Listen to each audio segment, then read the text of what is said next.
My name is Camille Laurent, and my father was a man of closed doors and careful silences. He died the way he lived, with more secrets than explanations. I thought I knew him better than most. I was wrong. But then again, at his funeral, so was everyone else. But before we continue, please make sure to like, subscribe, and kindly drop a comment on the location from where you're watching. My father's funeral was everything he would have hated. Julien Laurent had been a private man. What he got was 63 mourners, a flower arrangement my mother called an insult to the deceased, and a seating argument that started in the car park and was still going when the organ kicked in. The seating argument was, specifically, between my brother Victor and our mother Elise about who sat closest to the aisle. "I'm the eldest," Victor said. "You arrived last," my mother said. 12 minutes from your house. It was significant traffic. Victor. Significant. Victor.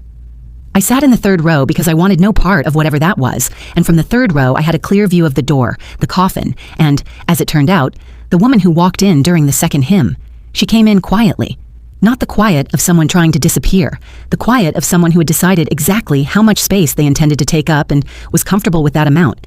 She was perhaps 40, dark-haired, simply dressed. She sat at the back without looking around for help. She didn't know anyone, but she knew the space. She followed the hymn without checking the words. She found the order of service without asking. I watched her through the rest of the service and thought, she's not grieving. She was paying attention. There's a difference. It happened in the entrance hall, during the part of funerals where everyone mills around holding tea. They don't drink. Victor was already talking to my father's accountant. At the funeral, my mother was receiving condolences like she'd been rehearsing for this role for 30 years, and the woman from the back of the church walked forward through the crowd like she had somewhere specific to be. She reached us, stopped. "Excuse me." My mother turned with the expression she reserved for people who had arrived at the wrong party. "I think I should be included in the will reading," the woman said, calm, direct, like she was noting the weather. "My name is Nora Vale. I'm Julian's daughter." The entrance hall went quiet. Victor let out a sharp laugh. "You really picked today for this?" Nora looked at him, unhurried. "Then you might want to hear the will," she said. 3 seconds of silence. Then my mother made a sound I had never heard from her before. Victor stopped laughing, and I looked at Nora Vale and thought, she expected all of this, including us. My family looks better from a distance. Julien Laurent built a property portfolio over 40 years that was, by any measure, significant. He was charming at dinner and remote at breakfast and emotionally somewhere between the two for everything else. My mother, Elise, had spent decades maintaining the surface of things with the exhausting competence of a woman who has decided surface is all that can be controlled. She had strong opinions about flower arrangements, table placement, and which of her children was a credit to the family. Victor, 44, 2 years my senior, was the credit to the family. Loud, confident, the kind of man who enters rooms at full volume and considers this a personality trait rather than a problem. He had worked in our father's business for 15 years in a role that had expanded not through ability, but through the friction of presence. He was simply always there, always performing heir apparent. Everyone had eventually stopped questioning the casting. Then there was me, Camille, 42, arts administration. 20 years running a cultural endowment foundation, which Victor had described at every family dinner for 2 decades as Camille's little hobby. My father and I had an understanding, not warm. Julian's warmth was rationed, but we saw each other clearly, in the way 2 quiet people sometimes do. He had never told me about Nora, which meant either he trusted me less than I thought, or he was protecting something more carefully than I understood. I was going to find out which. The post-funeral gathering at the house ended with canapes and escalated to Victor loudly explaining why the will should be read tonight, while everyone is here. "Standard practice," our Aunt Patricia started. "We are not a standard situation," Victor said. "There is a stranger in this house claiming to be my father's daughter. Mother is barely—" "I am perfectly fine, Victor," my mother said from her armchair, in the voice of a woman who is absolutely not fine, but will die before admitting it. "And I think everyone deserves clarity." "You want to know about the money," I said. Victor turned to me. "That's not— You've spent 45 of the last 90 minutes talking to Dad's accountant, at his funeral reception, in this house, right now." His mouth opened, closed. Aunt Patricia disguised a laugh as a cough. Badly. Nora was across the room, holding tea, not talking to anyone. She'd been there since I'd invited her to stay. A decision that had made my mother's eye do a very specific thing. She was occupying a chair near the window with the composed patience of someone who is very used to waiting. I went over. She looked up. "You're the one who invited me to stay," she said. "Yes." "Why?" "Because your reaction to their reactions is telling me something," I said. "What is it telling you?" "That you've been here before, not in this house, in this situation. You've already run through how this goes." She looked at me for a moment. Your father talked about you, she said. Something moved in my chest. What did he say? That you were the observant one. A pause. He said you watched things the way he wished he'd been able to, without needing to own them first. How long did you know him? 14 years, she said. I sat with that. 14 years ago, I had been 28. Our parents had been married for 32 years. Everything had looked from the outside exactly as it was supposed to look. Are you ready for tomorrow? I said. Are you? She said. No, I said. But I'm going to pay attention. She almost smiled. He said that too, she said. Mr. Bennett had been the Laurent family's lawyer for 27 years. In that time, he had managed 3 property disputes, drafted 4 corporate agreements, and attended 11 Laurent family gatherings that had gone in directions he had not anticipated. He had the manner of a man who has had every expectation ground down by experience into something approaching spiritual resignation. He arrived at 10 with a briefcase, a carefully neutral expression, and the air of someone who has been quietly dreading this appointment for 2 weeks. My mother had arranged the sitting room like a military operation. She was at the center, Victor to her left, close enough for solidarity, far enough for elbow room. Aunt Patricia at the end. Nora was in a chair my mother had placed slightly to the side, meant to signal margin. Without making a production of it, Nora moved the chair 4 inches. Now she was in the primary grouping. I watched her do it. Filed it. Mr. Bennett set his briefcase on the table. Before I begin, he said, I want to note that the will was prepared 18 months ago, reviewed 6 months ago, signed before 2 witnesses. Its terms are legally sound. Any challenges would be... A pause. Lengthy. How lengthy? Victor said.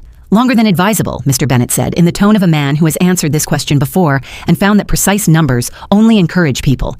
He opened his briefcase, the preliminary sections, the asset confirmations, the tax arrangements, Victor's focus sharpening and dimming and sharpening again as numbers appeared and disappeared. The estate is to be divided as follows. Mr. Bennett looked up. 27 years had taught him to make eye contact before delivering something significant. To Elise Laurent, wife, the primary residence and a monthly income from the estate trust. My mother's expression was precisely calibrated, satisfaction, grief layered carefully on top. To Victor Laurent, son, a lump sum as specified, and a 5-year consultancy agreement with Laurent Properties, contingent on performance review. Victor sat up. Contingent on what? Performance review. I've been running this company for 15 years. Consulting, I said without looking up. Victor's head turned toward me so fast I hurt his neck. What did you just say? You've been consulting. Marianne Devereaux has been managing director for 9 years. You attend the quarterly presentations. I do significantly more than Victor, Mr. Bennett said, in the tone of a man who would like to finish the document this calendar year. Appendix D next. Victor looked like someone had just repossessed his personality. To Nora Vale, Mr. Bennett continued, designated as Julian Laurent's daughter by his prior relationship with Marie Vale, a financial settlement and one-time access to the Laurent family archive, including personal correspondence. The archive? Victor said. He left her the archive? Access to, not ownership of. What's in? Not positioned to answer. Then who? Victor. This was my mother. 3 syllables. The temperature of the room dropped 4 degrees. Victor closed his mouth. And to Camille Laurent. The room shifted. That lean forward when people realize the last name on the list is the one they should have been tracking. Controlling trusteeship of the Laurent Estate Trust, including full oversight authority over all asset decisions, distribution approvals, and the 5-year strategic direction of Laurent Properties. Complete silence. With a personal note, Mr. Bennett said, which I am instructed to read aloud. He cleared his throat. Camille. I was not good at saying what I meant while I was alive. I am trying now. You are the only one I trust to hold this without being changed by it. Don't let it change you. The family will tell you this is too much responsibility. That is how you'll know it's the right amount, Dad. Nobody moved. Then Victor said, emotional fraud. I'm sorry, I said. This is emotional fraud, Victor said, with the conviction of someone who believes he has just coined a compelling legal term. He was clearly not in sound mind confirmed by 2 independent professionals, Mr. Bennett said. 6 months ago. Appendix. I don't care about the appendix. I've noticed, Mr. Bennett said. I have been the face of this company. The face, I said. Yes. Marianne runs it. Camille. Victor turned to me with the energy of a man who has been storing this for years. You run a little arts charity. You give grants to people who make pottery. And Dad left you control of a 40 million pound estate? 43, Mr. Bennett said quietly from behind his briefcase. Victor stared at him. 43 million, Mr. Bennett said. Approximate current valuation. I thought the specificity might be useful. Victor stood up, sat back down, stood up again. Somebody explain to me what is happening. Your father made a decision, my mother said, in a voice so cold it had its own weather system. Sit down. Victor sat down. My mother looked at Mr. Bennett. The prior relationship, she said. When did it begin? I'm not positioned to speak to personal history, Mr. Bennett said. The document confirms that the relationship predated the marriage. The word landed. Predated. You knew, I said to my mother. She looked at me. I knew, she said carefully, that your father had a life before our marriage. I did not know it had continued. Marie Vale died 11 years ago, Nora said. Everyone looked at her. She had not spoken since the reading began. My mother, she said. Julian supported her while she was ill. He was there when she died. She paused. I'm not telling you this to hurt anyone. I'm telling you because you're constructing a version of events that isn't accurate. He loved her, my mother said. Flat confirmed. Yes. Nora held her gaze. And I think he loved you too, in a different register. My mother stood up. Her composure was intact, every molecule of it. Excuse me. She left. We all sat in the space she left behind. Victor looked at his paper. Performance review, he said. To no one, to the ceiling, to whatever version of justice he believed in. He left me a performance review. He left you a job, I said, which is more than the company owes him. He left you £43 million. $43 million in trust, which comes with legal obligations, board accountability, and the responsibility for every decision that affects this family's income for the next 5 years. I looked at him. If that sounds like a gift to you, you've never managed anything. Victor opened his mouth, closed it. Opened it again. Did you know, he said, about all of this? No. You seem very calm for someone who just... Victor. I met his eyes. I am not calm. I am furious and confused and grieving and trying very hard to not make it about me for 10 more minutes. So please. He looked at me. Something shifted in his face. Something I had not seen from him before. It lasted about 2 seconds before it was gone, but it was there. This isn't over, he said, standing. No, I agreed. It isn't. He left. Mr. Bennett carefully closed his briefcase. Remarkably, he said, to no one in particular, that went better than expected. I found Nora in my father's study an hour later. She was standing at the bookshelves, not browsing, recognizing. The way you look at things you have a history with. He read to you, I said. She turned. Phone calls, she said. When I was small and he couldn't visit, he'd read whatever he was reading, 20 minutes, so I'd know his voice. I looked at the shelves. He had never read to me. He had left books on my desk, good ones chosen carefully, without ceremony, a different register of the same impulse. The archive, I said. What's in it? Letters, journals. She paused. He told me before he died that there was something I needed to see, something he couldn't say out loud. You spoke to him before he died. 3 weeks ago, he called me. She reached into her bag, produced a small envelope, the one Mr. Bennett had passed her quietly at the end of the reading. He said to open this with you. I stared at it. He told you to open it with me. He said, and here she almost smiled, Camille will have questions I can't answer from here. Nora might be able to help. Open it, I said. I will not reproduce the full letter. Some things belong to the room they were read in, but the shape of it. My father had known, for the last 2 years, that the business was drifting. Not catastrophically. Quietly. Structural decisions made on optimism rather than analysis. The kind of erosion that happens when someone is managing appearances instead of foundations. Victor had been the face of it. My father had seen the drift and hadn't known how to correct it without a confrontation he didn't have the energy for, so he had arranged instead. The trusteeship is not a gift, the letter said. It is a job. I chose you because you have spent 20 years doing exactly this, making decisions about worth that have nothing to do with cost. The family will tell you it's too much. That is how you'll know it's right. I gave Victor what he can manage, your mother what she needs. I tried to give Nora what she deserved and didn't receive. And I am giving you the thing I should have given you years ago. The acknowledgement that you were always the right person for this. I am sorry I made you wait for me to say it. I am saying it now. I folded the letter. He prepared all of this, I said. 2 years of preparation, and he never picked up the phone. He was a man who kept things in separate rooms, Nora said. He ran out of room. Yes. I sat with that for a long moment. My father had loved me in the only language he fully spoke, by arranging. By trusting, by leaving the thing that mattered most to the person he believed could hold it. It was not the love I had wanted. It was the love he had. I need to look at the real business numbers, I said, not the quarterlies, the actual books. That'll take time. Yes, and Victor is going to be loud, she said, extremely. And Mom is going to manage her feelings in ways that are technically functional, but emotionally exhausting, she said. Yes. I looked at her. Are you staying? She considered. I'd like to get through the archive, and I'd like... She paused, not to leave quietly out the back. The way I've always had to. I looked at my half-sister, this woman I had met 24 hours ago, who had arrived at my father's funeral with the composure of someone who had been preparing her whole life, who had come not for money but for truth, and had found, in the process, something neither of us had anticipated. Then don't, I said. Stay. Victor took the performance review badly. Then he read Appendix D properly, noticed the achievable metrics and the salary review in year 3, and called me twice. Once to argue. Once, unexpectedly, to ask what I thought the metrics should look like. I told him honestly. He didn't love the honesty, but he listened, which was more than I had expected, and possibly more than he had expected of himself. My mother retreated for 2 weeks. When she emerged, she was, as always, composed. She did not discuss Marie Vale or Nora or the letter. She said once, at the end of a phone call, he was a complicated man. Yes, I said. I knew that when I married him. A pause. I chose it anyway. She moved on before I could respond. That was its own kind of answer. The audit took 3 months. It found what I had expected from the letter. Not catastrophe, but drift.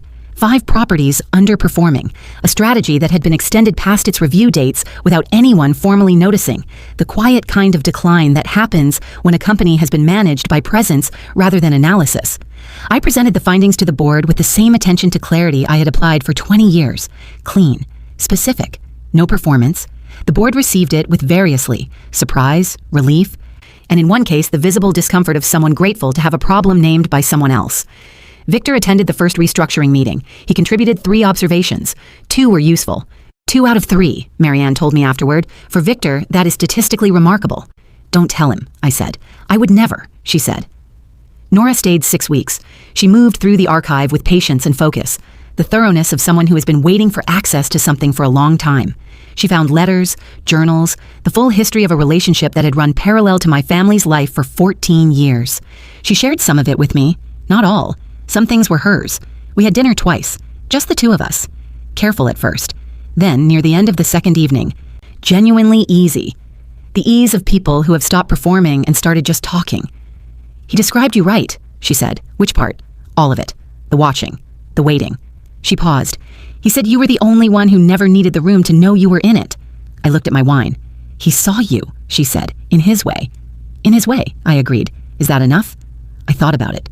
I'm working on that, I said.